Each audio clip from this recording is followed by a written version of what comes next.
Hey folks, quick disclaimer about Greasy Says, my new show about being a game developer for 15 years who's brown.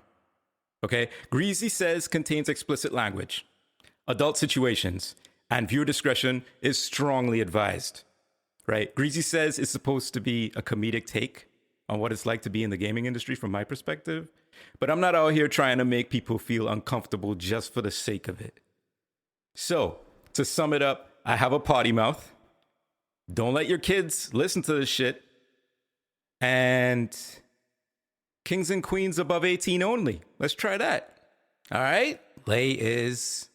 Haha, let's get this party started. High def with the book. Greasy Says. All right, let me just clear something up right off the top, right? You can't be an island boy unless you're from an island boy. If you grew up on an island boy and you're not from the islands boy and you don't know any island boys because you didn't grow up on an island boy, well then you can't be no island boy unless you're an island boy. You damn jackass. Yo, welcome back to Greasy Says, y'all. Welcome back to Greasy Says. My name is Greasy, aka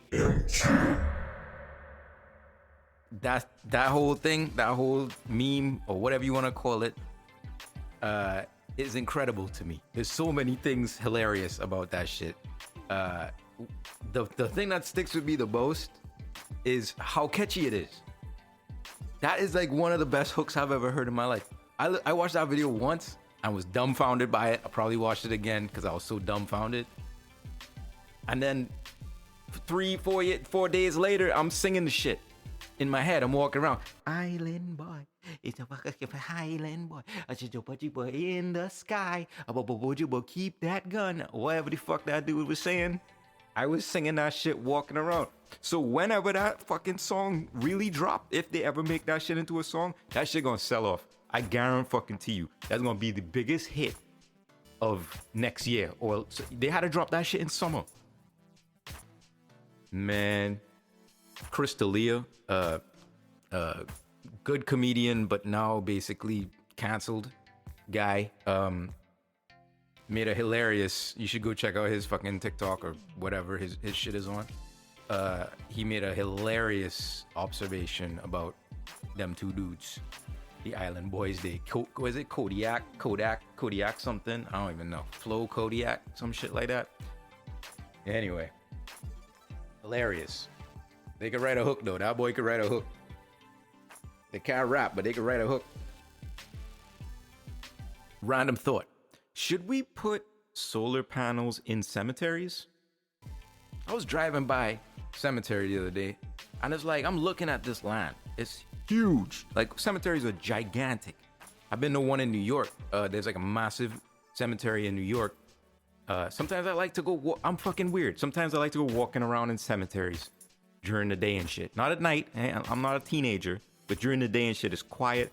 Everybody there is dead, so there's nobody to bother me. Nobody's coughing on me, sneezing on me and shit. Cemeteries are cool to me, right? So I'm driving by this cemetery, and I'm like, yo, all this real estate, all this space, everybody in here is already dead. There's no risk of danger to anyone. Why don't they put solar panels all over the fucking place in a cemetery? Right? Why don't they make all of the tombstones little mini solar panels? And basically every cemetery is a solar farm. You could make that shit dope too, because you could make one side a screen, right? Because let's face it, we gonna keep carving stone tombstones? We gonna keep doing that forever? We can't possibly do that forever. We can't. There's not enough marble. There's not enough fucking whatever they make, granite. People need that shit for countertops. You can't be putting that shit just sitting out there in the rain for Grandpa Joe, right? So first of all, first move is we do OLED screens as tombstones now. One side is the screen, and you could put a picture of Uncle Joe on there. You could put hilarious quotes. You could, as younger people start dying, you could put out like, oh, here's their most viewed fucking YouTube video on their tombstone, playing on repeat forever. But on the back side of that, solar panel. with a little motor in it that allows it to rotate depending on the azimuth or whatever you call that shit. I saw that on the white, like the white sheet for my fucking solar panels. The azimuth, right? Am I saying that correctly? So that it rotates with the angle of the sun as the sun moves through the sky. Boom. It's powering the whole neighborhood around the cemetery. And now you got these dope ass tombstones. I'm just saying, it seemed like a good idea. So if you know, like, you know people in the local government, let's start petitioning for solar panels in cemeteries. It makes sense, right? If you think it don't make sense, let me know. By the way, this is Greasy Says. How long have I been going here? By the way, this is Greasy Says. This is my show. My name is Greasy, right? And this show is about, you wouldn't think so from the intro, but this show is about being a brown game developer, and it's about game development, and a lot of other things, like my crazy ideas about cemeteries. So welcome to the show. Thank you to everybody who's been listening. Thank you to everyone who's subscribed, who's been pushing my shit, helping me repost stuff, commenting on social media. I appreciate all of you. I got some listener comments and stuff coming later. We're gaining traction. We're moving forward. I love it. Keep spreading Greasy Says. Keep making more greasy people out there. Follow me on TikTok, Facebook, and Instagram under Greasy Says. And I'm at M_CUE on Twitter. We still working on trying to get this shit on YouTube. I'm one guy. All right, I gotta take baby steps. I got a bunch of other shit going on. Anyway, welcome back to Greasy Says, yo. Episode what? What are we on now? Episode 17. I did 17 of these. This is fantastic. All right, so Halloween just finished. Happy Halloween. Happy belated Halloween, everyone. I hope it was spooky as fuck. I hope you got your candy. I hope you did all of the drugs that you needed to do and drank and had a great time and dressed up as a slutty lumberjack or whatever version of a slutty whatever you wanted to be. I'm very happy for you.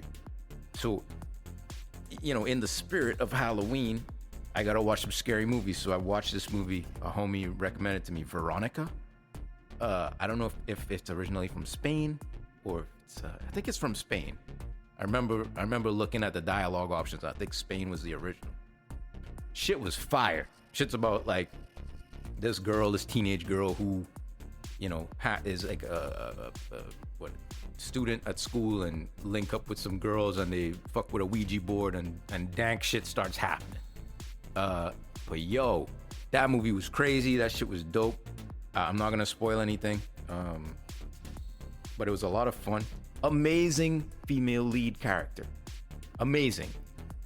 Flawed, realistic, just totally believable. Love that character. Props to them for writing a character like that. Well done. Well fucking done. All right. Any PC gamers out there?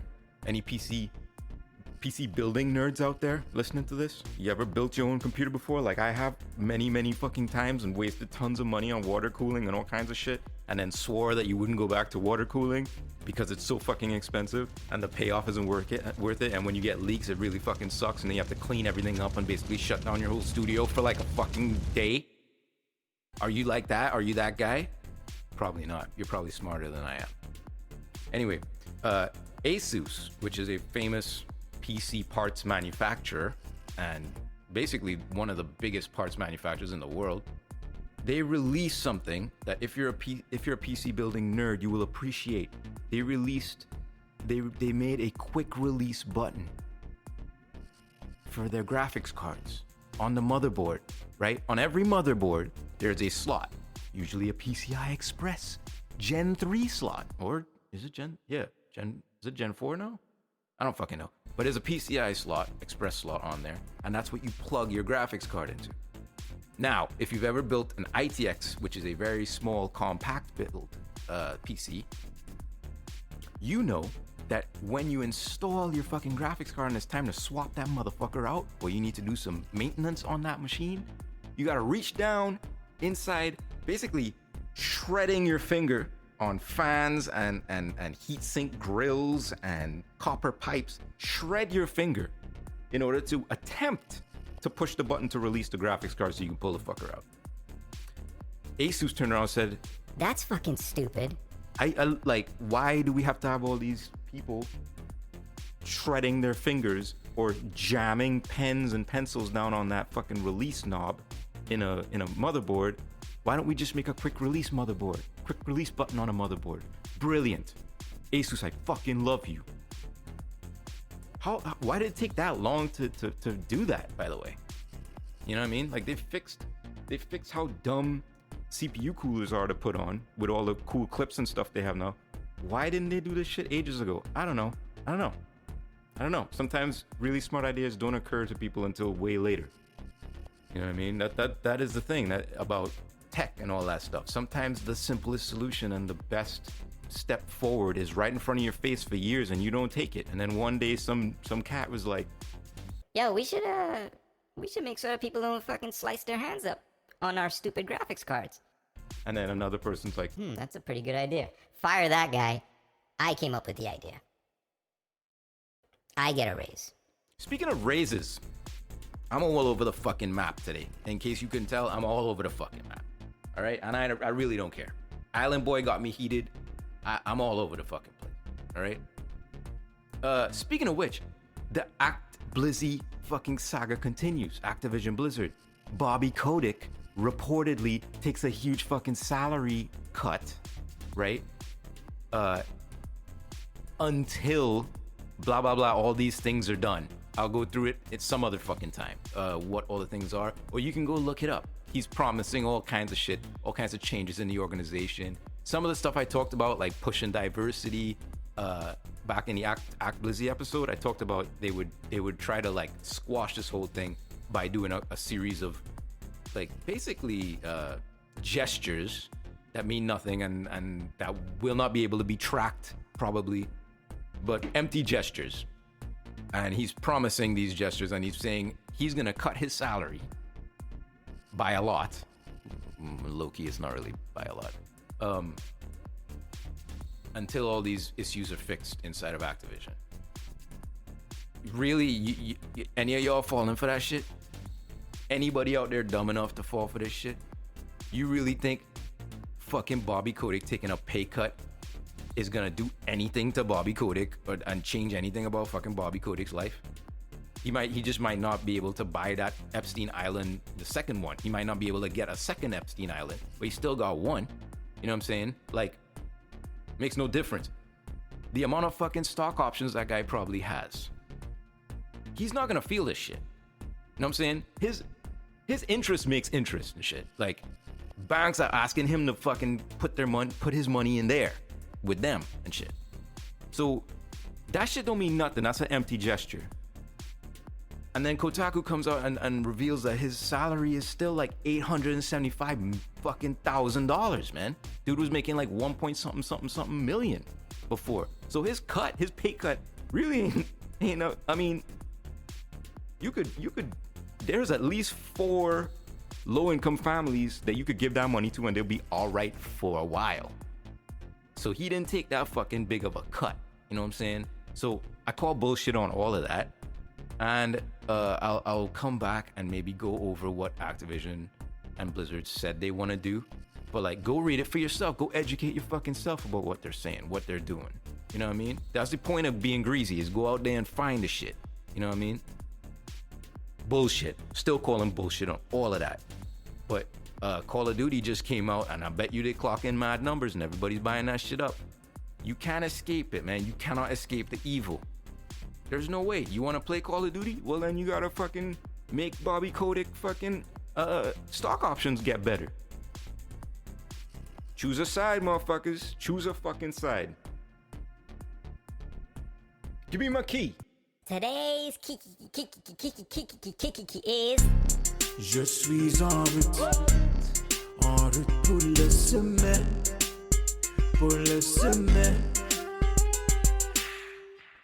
If you have a key that you want me to do the show in, reach out to me on all the social media platforms that I listed. Tell me which key you'd love me to do the show in. Question time. Hey, Greasy. How do you talk to white people? Maybe this is an ancient concept. Maybe this doesn't happen anymore because everyone's super woke and no one has preconceived notions about other races other than themselves, right? And we live in a fucking tropical paradise. As a black or brown person, or as an immigrant in America, have you ever had to talk to a white person? Have you ever had to adjust the way that you speak to be taken seriously by a white person? Have you ever wondered why the hell you need to do that? Let's explore. Talking to white folks, it's easier than you think. Greasy gon' show ya, oh yeah. As a youth, I came to the US in search of dreams. The American dream, to be exact. My brain had been filled with terabytes of American entertainment, and I believed that this promised land was where everything was happening. If you weren't in America, you were missing out. When I got here, I was ready to blow the doors off and take my piece of that pie. But when I got to that door, there were some people guarding it. They look like me, fellow bipedal organisms, yes? Yeah, there's some subtle differences, but we seem pretty much the same. That was until I opened my mouth. Once I had opened my mouth, I realized we weren't the same. We didn't speak the same language. We didn't think the same way.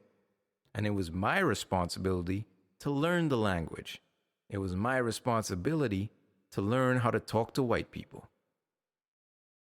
As a brown game developer originally from another country, I can tell you that it's definitely harder for non-English speakers. Even for fluent English speakers with a thick accent, it's harder to be understood. It's harder to find people with the patience to listen to you. And thus, it's harder to manipulate people, which is something you need to do in order to achieve greatness in our capitalistic society. I mean, you can't bamboozle someone without the command of language. But even if you speak English, the way you speak English can really affect the opportunities that you may be able to get in gaming. Mannerisms, slang, and phrases from non-white cultures are often regarded as harsh or unprofessional by the mainly white population of these gaming companies. In fact, they're just foreign to white ears, which can feel scary. And white people don't like feeling scared. Fun fact, neither does anyone else. Xenophobia, xenophobia, xenophobia, xenophobia, xenophobia. I'm scared.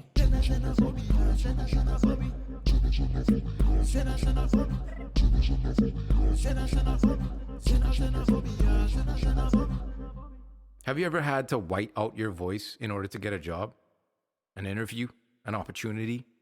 I know I have. Have you ever had to change the way you talk to make sure that people are listening to you instead of replaying a stereotype in their heads? Don't think about NWA. Do not think about NWA. No Ice Cube. No MC Ren. This is a real issue that Black, Brown, Asian devs deal with daily. We have to carefully craft what we say so that we gain that social standing before we even make a point or come up with an idea. Because the right idea said the wrong way won't seem like a good idea at all. Especially when there's a bunch of opinionated nerds in a room together and you're the only brown one in there. Oh, what? You're post-racial? Okay, whatever, motherfucker. Accents, jargon, and phrases are extremely important in white culture. And even more important in game development, where egos can be, let's say, elevated. Here's how you talk to white people. Okay, masterclass on how to talk to white people. Thank them for no reason. Even if they haven't done shit. They showed up to the meeting late, no apology, and they still have their fucking sunglasses on. Thank that fucker for making the time to attend the meeting. Here's another one. Smile. Like, a lot. Smile a lot. White people love smiles. It makes them feel safe. It makes them think you like them. Show lots of teeth, you know? Lots of teeth. Practice in the fucking mirror if you have to. Black and brown folks are usually more reserved with the smiling shit. And I can tell you from personal experience that white people literally feel threatened by that and will shy away from you as a result. I don't know why, but it is what it is. Here's one. Small talk is king. It doesn't matter what the fuck the small talk is about, but keep that shit basic. No philosophy, no fucking politics, no discussions on racism. It freaks them out. Or it makes them lash out violently. Stick to the weather. Stick to SNL. Stick to pop music. Have a few white phrases in your arsenal like, I can't even, or have any weekend plans? Wherever possible, shorten phrases to acronyms.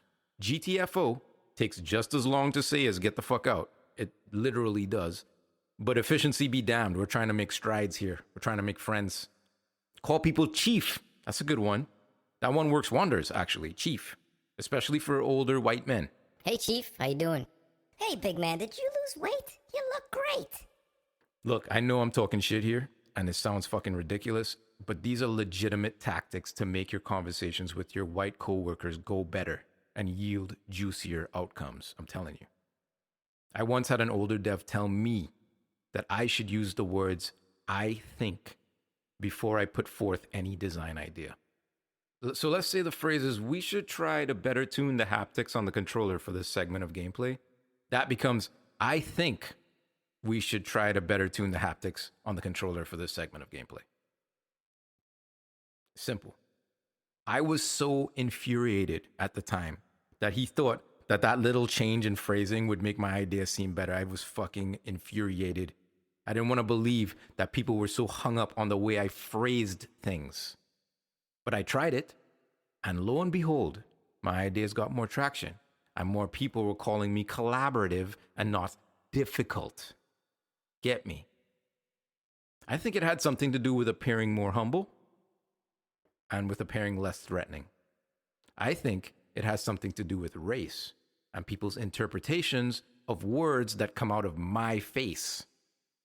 I think it's unfortunate. I think it's bullshit. But he was right. It worked. Now, someday, I hope this advice won't be needed. We won't need to disguise our language, accents, and phrases. We won't be socially penalized for simply talking how we talk. I hope we all have mixed babies with each other and it becomes a great big beige world after all. Thanks for coming to this meeting.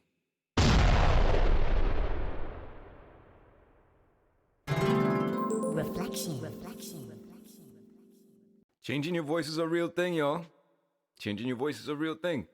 I feel like I've experienced that on multiple levels and multiple layers in my life. Coming to the States, being an outsider, coming into the US, I had to change the way I talk. Usually I just talk like this. But, back in the days when I was to talk like this, right? But now I got to talk like this. It's a little switch. I was watching enough fucking East Coast hip hop videos back in the days where I through osmosis, I guess, I learned how to speak like an American. And when you get into corporate America, in my case, corporate America, and you start dealing with more and more white folks in corporate America, they sort of expect their version of the American accent, which has a little harder R's and tends to be a little higher in the register. Sounds a little more chipper. You know what I mean? Y'all ever watch that movie, Sorry to Bother You? Fucking goddamn classic movie that's way out there, way ahead of its time. But that's the whole premise in the beginning of that movie is the dude is able to get a job in telemarketing because he has the ability to change his voice into white voice. And he excels at his job because he can talk like a white person. You think this shit is an isolated imaginary incident that this writer dude came up with? Nah, this is real shit. Black people have to do that shit all the time. You have a black homie who, when he at work, he sound one way, and when he out in the street, he sound a different way. That shit is real. The level of racism has been so deeply rooted that folks outside of the quote-unquote norm, outside of the white bubble, have to change even the way they speak in order to fit in order to pass. You know what I mean? This shit has been happening for fucking, I'm sure, decades, if not a century and some at this point. I'm sure dudes who was trying to come up as doctors and as scientists back in the fucking 40s and shit had to talk. I mean, they damn sure had to dress a certain way, right? And they probably had to talk a certain way. They had to do their hair a certain way. They had to disguise themselves. They had to be a chameleon. And so much about being Black, brown, Asian, non-white in America is about being a chameleon. And even in games, we have to be chameleons. It's unfortunate, but it is facts. Straight the fuck up and down. I'm a chameleon. Come a chameleon. But my color don't change. If you disagree with me, hit me up, Greasy Says. Instagram, Facebook, and TikTok. Tell me I'm fucking wrong. Tell me I'm doing this shit for no reason. And I would love to hear your side. Yeah. And that's what strikes me about the whole island boy thing. Island boy. That shit. Is them kids, those are white kids. Those are white kids. And they basically doing like I know they don't mean to be doing blackface, but it's coming across that way. Because black culture has permeated all levels of society. It's the coolest fucking culture in America, period. Little white boys want to be black dudes. You know what I mean? They want to emulate that. I understand that. Nothing wrong with that. These youths don't know their history. They don't know that shit. So they just seeing what's cool, what's popping, and they're going to go fucking do that. So these kids are doing the same thing. You know, they getting tatted up head to toe. They got the hair that look like Kodak Black and shit. You know what I mean? I look at that and I'm like, damn, that like back in my days, I would have come and talked to you, bro. I would have either whoop your ass or I would have come talk to you and be like, dog, what the fuck are you doing? What are you doing? Why are you dressing like this? You look like a fucking idiot. You're not black. Why are you trying to look black? But at the same time, the point I'm making here is I sound white to appear white, like to fit in. To fit into where what I need to do, what I think I need to do in order to move ahead. That's what this kid is doing. He's being a chameleon. So, hey, shit, I gotta move this water bottle, man. I keep knocking this shit over. I gotta figure my shit out. For real. This is getting a little ridiculous. What was I saying? Right. So, island boys are being chameleons to fit into the world that they want to be a part of. Yes, it's annoying, but it's a necessary evil on their part. Same thing in games. As a brown developer, as a black developer, as I know personally, some Chinese developers who English is their second language, and they have, when you hear them speak English, you know they are trying to speak English. It's not fluent. It doesn't have the accent. You know what I mean? It's like one of those offensive sort of impressions of a Chinese person trying to speak English. And I've seen it happen where they're in a room with a bunch of people brainstorming and they come up with a point that is brilliant. It's brilliant. But the way they say it detracts from how brilliant the point is. I might be sitting there saying, yo, this dude has a really good point. But the way he said it, nobody in the room grokked that shit because it didn't sound like how they talk. So I take it upon myself to be like, yo, that person had a good idea. Listen to that idea again. Let me try to flip what he said into a way y'all motherfuckers are going to understand so we could all get this good idea on the books. And I encourage all you cats out there who know how to speak white, who know how to pass and be a chameleon, help those who aren't there yet get their ideas heard if they're good ideas. Don't let them just fucking sink. Don't let them just fall in the quicksand. You know what I mean? Because it's isolating. Being like that is isolating. So reach out. Be the branch, yo. Pull them out the fucking quicksand. Serious. We gotta help each other out here.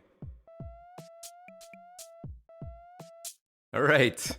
I mean, I feel like this whole conversation about being a chameleon, about talking white, about fitting in, it can apply to so many things, y'all.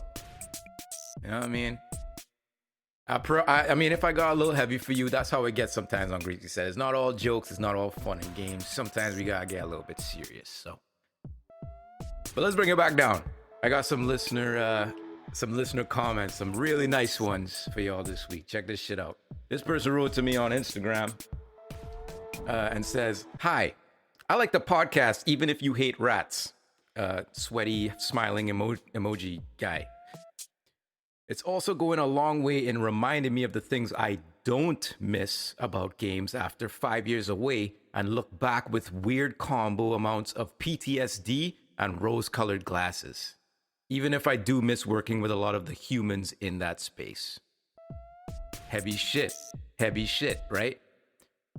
Here he continues to say, your talk on side hustles definitely hit a lot of notes for me since it was basically how I fell into game design from QA, but also how I balance work, a band, wrestling, journalism stuff, and other stuff that this person is doing. Anyway, hope you're good. I mean, shit. We're touching lives out here, people. What else we got? Oh, no. Then that person, we went back and forth in the DMs for a little bit. And this person said, I just haven't been on the road solo as much. And here I had a 4-hour ride and ground out about 5 of your episodes in reverse order. Pause. And then he follows up with, what I'm saying is you're getting binged. What? I'm getting binged, son. I'm getting binged, son. You know what that means? That means my voice is not annoying. So not annoying enough that you could listen to it for 4 hours straight in a car, in a small box. So if you, let's say you got kidnapped and you got put in a container and shipped to Siberia, if you had Greasy Says podcast on your phone, downloaded on your phone because you subscribed like a good greasy person, you wouldn't be bored on that trip to Siberia in that box because you got Greasy. You got me, Greasy, with you in the container. Listen. Gosh. All right. Next reader wrote in and said... Reader? Homie said, love the beat in the opening of the latest episode. Take him to outer space, homie. That's cool. I appreciate the shout outs on the music on the show. If you like the music on the show, let me know. If you think I should release, I've been thinking about this. If you think I should release like a little mini album of all the beats that are in a season, I was thinking about that. Would y'all cop that? Would you cop that? How much would you pay for these just like little beats that I have here on a record? Huh? Hit me up. Greasy Says, TikTok, Instagram, Facebook, M_CUE on Twitter. At me, son. Another person writes, catching up on Greasy Says podcast, seeing an episode oldies. I think that was episode 16? Actually 15. About getting older in the gaming industry. And here we go. Another same person says, sell me a Do These Thumbs Even Work Gandalf t-shirt. Huh. Best believe Teespring is gonna get a couple of hits from me. You know, I gotta make t-shirts. I got Kill Crunch, that's one I wanna make. And apparently, this person would buy a Do These Thumbs Even Work Gandalf t-shirt. But about that same oldies episode, this person writes, this episode should be a required listen for everyone in the industry. Also, I agree with you wholeheartedly about shorts, you crusty old crab. Now listen, I appreciate the comment, the nice comment about everybody listening in the industry, but take it easy on the people with the shorts. You know what I mean? People like shorts. Yes, men do not have conventionally attractive legs. Usually, unless you're like a swimmer or a fucking marathon runner, your legs kind of look like shit. They're hairy, they're dumpy, they probably smell bad. You don't really wash them because they're your legs. All the shit, when you take a shower, all the shit from above, from head all the way down, ends up on your legs. And not a lot of people take the time to scrub their legs off. I get it. Dude legs are gross, but shorts can be comfortable, guys. And isn't life about comfort? Huh? Anyway, Leb, Sean, Adam, thanks for writing in. Thanks for sharing Greasy Says. Thanks for talking about Greasy Says on social media. I appreciate the love. I appreciate the back and forth, the DMs. Love all that shit. Keep them coming.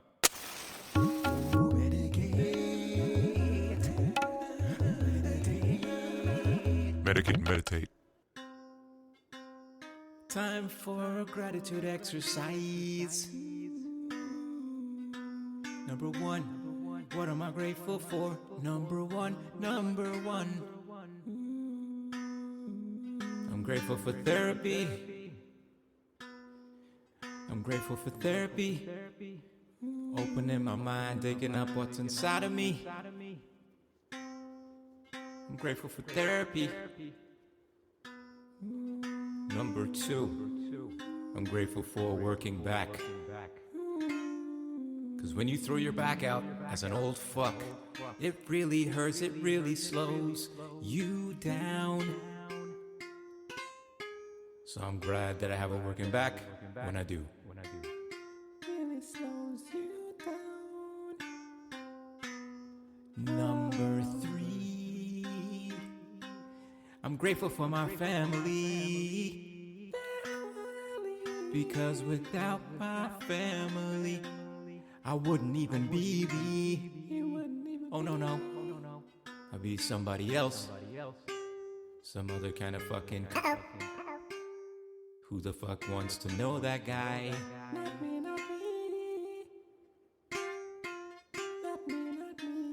Number four, I'm grateful for weed, herb, marijuana. Weed, herb, and marijuana. All I wanna do is smoke weed, herb, and marijuana. And number five, I'm grateful for bits of silence. The moments in between. The stuff Miles Davis loved. Hey. Greasy.